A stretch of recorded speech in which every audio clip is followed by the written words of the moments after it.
आजच्या कार्यक्रमाचे अध्यक्ष मंचावरील सगळे जण उपस्थित मार्गदर्शक मंडळी, इथे उपस्थित सर्व सैनिक सहकार्य मित्रांनो, आपल्या सर्वांना सप्रेम जय. आज गांधी साहेबांचा जयंती त्यानिमित्ताने आपल्या सर्वांना शुभेच्छा देतो. गांधी साहेबांचा जन्म 20 जुलै 1930 चा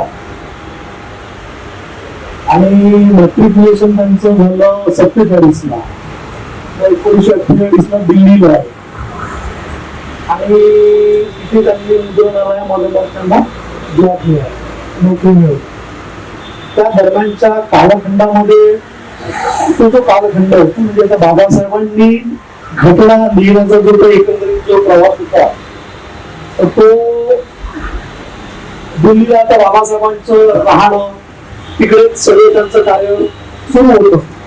त्याच दरम्यानच्या कालखंडामध्ये बाबासाहेबांच्या या चळवळी विषयीची जी काही जाण त्यांना झाली आणि त्या अनुषंगाने त्यांनी तिथे स्वतःला त्या बाबासाहेबांच्या त्या कार्यामध्ये आता हळूहळू ते स्वतःला झोपून द्यायला सुरुवात केली.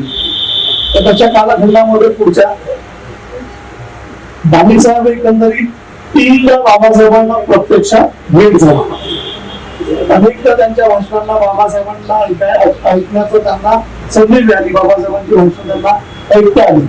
आंबेडकर भवन जे आहे दिल्लीचं त्याचा जो शिलान्यास होता, तिथे जे एस्टॅब्लिशमेंट होतं त्याही वेळेस ते तिथे होतं. एक महत्वाची बाब म्हणजे 30 सप्टेंबर 56 चा जो कालखंड होता तेव्हा तिथे केंद्रीय कार्यकारिणीची जेव्हा बैठक होती त्या प्रसंगी सुद्धा गांधी साहेबांना तिथे बाबासाहेबांना भेटण्याची संधी आली आणि तिथे बाबासाहेबांना त्यांनी तिथे त्यांना प्रॉमिस केलं की मी यानंतर मी पुढे तुमच्या या मिशन साठी तन मन धनाने स्वतःला मी आपल्याला झोपून देईन.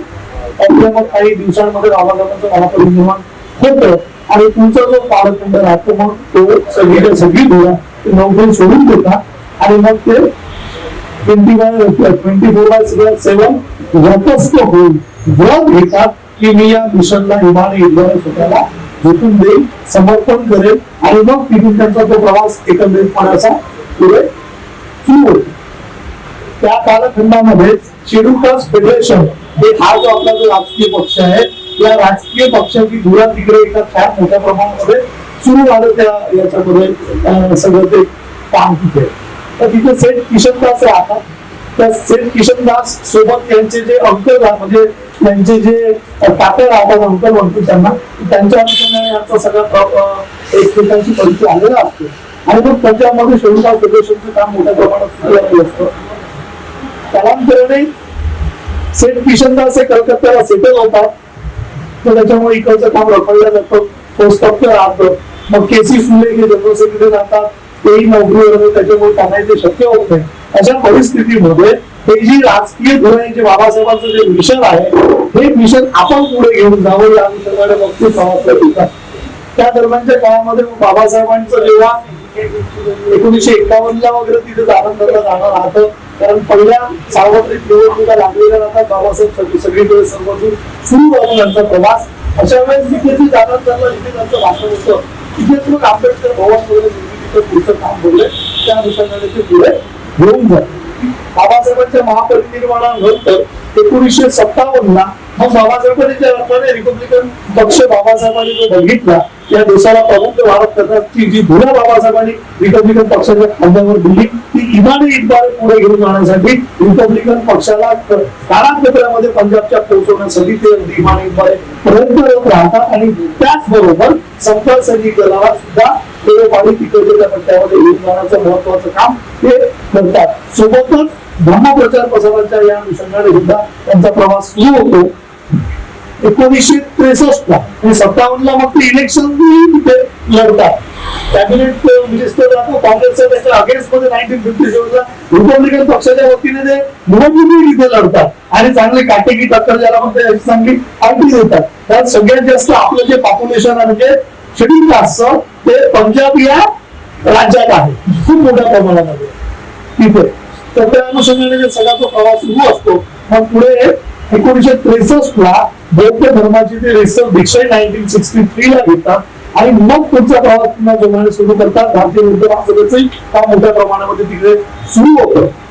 महत्वाचं असं की 1958 म्हणजे बाबासाहेबांचं महापरिनिर्वाण झाला जपानला गेल्या 57चा तो कालखंड 57 मग ते या मिशनला पुढे कसं घेऊन जायचं त्या विमानसेवेमध्येच असताना त्यांना काय काय करता येईल या अनुषंगाने मग ते भीमपत्रिका काढतात. सुरुवातीला भीमपत्रिका ही उर्दू आणि पंजाबी या दोनच भाषांमध्ये असते. पण मग मात्र 1963च्या पुढे मग मात्र हिंदीमध्ये ती पत्रिका येते आणि तेव्हापासून मग त्याचा जो प्रवास जो सुरू होतो भीमपत्रिकेचा तो हिंदी भाषेमध्ये येतो. ते बहुआयामी व्यक्तिमत्व राहिलेलं आहे. फर्नांडिस इंग्रजी बोलणे, इंग्रजी, हिंदी, उर्दू, पंजाबी एकदम वास्तविक म्हणजे भाषेवरचं त्यांचं जे प्रभुत्व राहिलेलं आहे, अधिकारिता राहिलेलं आहे ते कमांड एकदम जोरदार होती.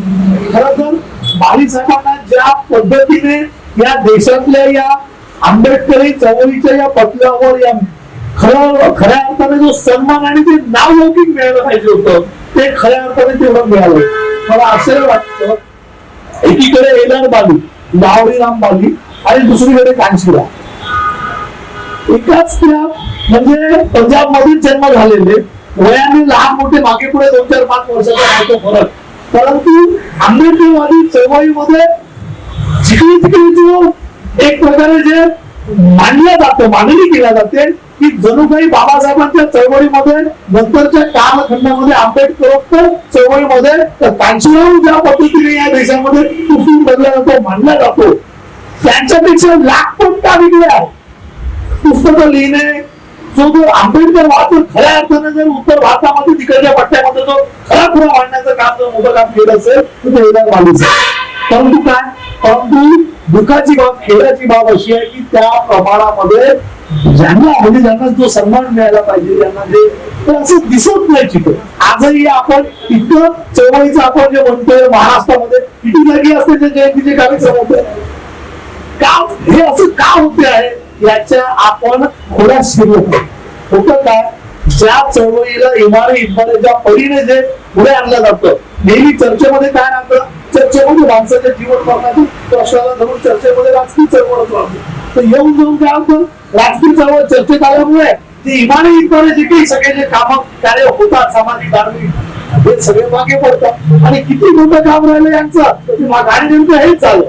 80च्या पुढच्या दशकामध्ये काय झालं की जे मुख्य काम आतापर्यंत जे सुरू होतं ते हळूहळू मागे पुढे एक महत्वाचं त्यांच्या हाताने झालं की समता सैनिक दलाचा पुनर्गठन पुनर्बांधणीचं महत्वाचं काम त्यांनी केलं. आणि बाबासाहेबांची जी इच्छा होती की नागपुरामध्ये हेडक्वार्टर राहावं ट्रेनिंग सेंटर राहावं त्या अनुषंगाने नागपूरच्या सगळ्या मंडळींनी आणि इतरही सगळ्या सहकारी लोकांनी अत्यंत चांगलं काम केलं. चिचोली पहिले तर ती जागा होती म्हणे आपल्या इकडच्या वर्धा रोडवर नंतर मग तिकडून ते टाका घालतात तिकडच्या एरियामधून मग पुढे चिचोलीकडे अत्यंत स्तुत्य उपक्रम हा आंबेडकरवादी लोकांनी समता सैनिक दलाच्या निर्भीड कार्यकर्त्यांनी केला आणि त्यांच्या पुढाकारामध्ये ते सगळं घडून आलेली अत्यंत चांगली बाब आहे. सांगायचं लागतं जसं की पुढचा जो कालखंड त्यांनी 1964 दोन्ही इनांचं जे आंदोलन आहे इतकं मोठं आंदोलन म्हणजे खऱ्या अर्थाने या देशामध्ये शेतकरी शेतमजुरांना गरिबांना ज्यांना जमीन नाही तसेच त्याची जमीन आणि नसेल त्याचं काय असं रिपब्लिकन पक्षाने मोठं भव्य दिव्य आंदोलन 3-3.5 लाख लोक जेलमध्ये गेले होते.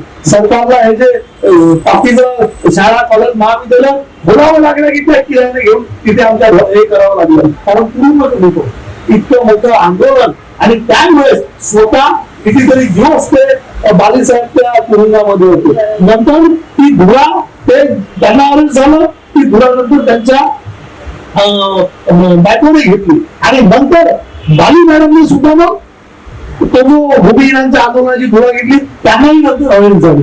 सुजाता व राहुल नावाचा मुलगा यांचंही अत्यंत महत्वाचं योगदान राहिलेलं.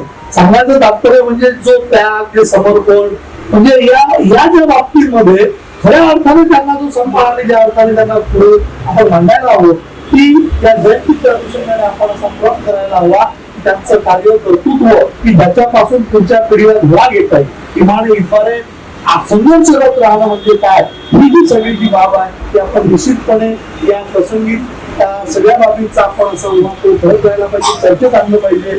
विचारांना जिवंत ठेवायला माणसं लागतात. माणसं जर जिवंत ठेवणारे जर नसतील, की जर प्रचारक जर तसे जर नसतील, तर तो विचार कोलमडून पडतो, तो विचार नेस्तनाबूत होतो. हे होऊ नये. बाबासाहेबांचं आंबेडकर वादावर अत्यंत अंतिम म्हणजे तुझं पॉइंट जर भाष्य जर बोलायचं असेल, तर एकमेव माणूस मला तर त्या उत्तर भारतामधून जे मला जे दिसतात ते म्हणजे इलार माली सर आहे. की त्यांच्या या कार्यकर्तृत्वास मानाचा सपेल दोघी त्यांच्या प्रती अर्पण करतो. आणि आज मला इथे आपण जी बोलण्याची संधी दिली त्याबद्दल मी आपला अत्यंत आभारी आहे. त्यांनी ज्या इमाने रिपब्लिकन पक्ष, समता सैनिक दल आणि भारतीय बुद्ध महासभेचं जे काम करून आपल्या सगळ्या तमाम कार्यकर्त्यांना जो संदेश दिला, ही बाबासाहेबांचं जे मिशन आहे, हे खरं मिशन आपण पुढे घेऊन गेलं पाहिजे. मला वाटतं आपण सगळे कटिबद्ध राहू, प्रामाणिकपणे इमानीपर्यंत तोच गाडा आपण पुढे घेऊन जाऊया आणि निश्चितच यश मिळवूया. एवढंच आपण संधी बोलतो, तेच सांगतो. आपण समजुतीने त्याबद्दल आपला प्रश्न धरूया. धन्यवाद.